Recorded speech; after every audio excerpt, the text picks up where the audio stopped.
Mr Brownlee. Question number 2, James Shaw. Thank you, Mr Speaker. My question is to the Prime Minister and reads, does he stand by all his statements? The Right Honourable Prime Minister. Mr Speaker, yes. Supplementary. Supplementary question, James Shaw. To the Prime Minister, does he stand by his statement made in the House yesterday that government irrigation schemes are helping farmers to stay viable? The Right Honourable Prime Minister. Mr Speaker, when there's droughts, yes. Supplementary. Supplementary question, James Shaw. Does he accept that many farmers are heavily in debt right now because they're having to pay for expensive irrigation schemes? The Right Honourable Prime Minister. Mr Speaker, primarily no. That won't be the thing that's driving up their debt. In the case of dairy farmers, it's a lower payout. In some cases, it could be because they've done substantial conversions. Irrigation affects some farmers, but the vast bulk of them, the bulk of their debt on the farm won't be for that reason. Supplementary. Supplementary question, James Shaw. To the Prime Minister, is it wise that the government continue to subsidise irrigation for further dairy intensification at a time when milk prices are at record lows?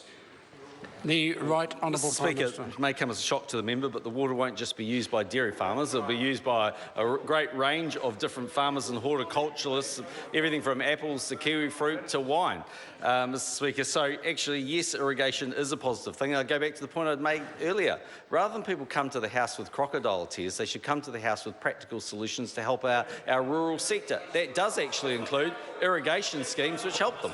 Supplementary. Order. Supplementary question, James Shaw. To the Prime Minister, shouldn't irrigation schemes stand or fall on their own merits rather than require government subsidies? The Right Honourable Prime Minister. Mr Speaker, if I remember question time yesterday, the member was telling me we weren't doing enough for farmers. Today he's telling us we're doing too much for them. Supplementary. Supplementary question, James Shaw. What government subsidies currently exist for other industries such as tourism, which rival the $400 million he set aside for Crown irrigation investments?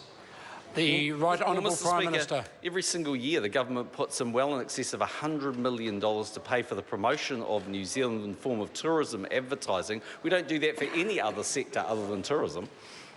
Supplementary. Supplementary question, James Shaw. So will he consider putting the $280 million remaining in Crown irrigation investments to better use than massive irrigation projects that are putting some farmers in debt, degrading the environment and risking tourism?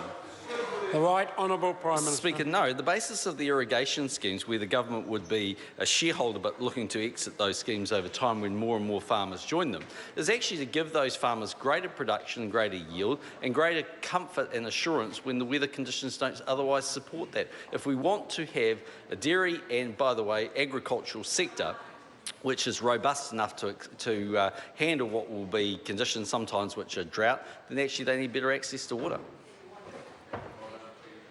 Question number 3,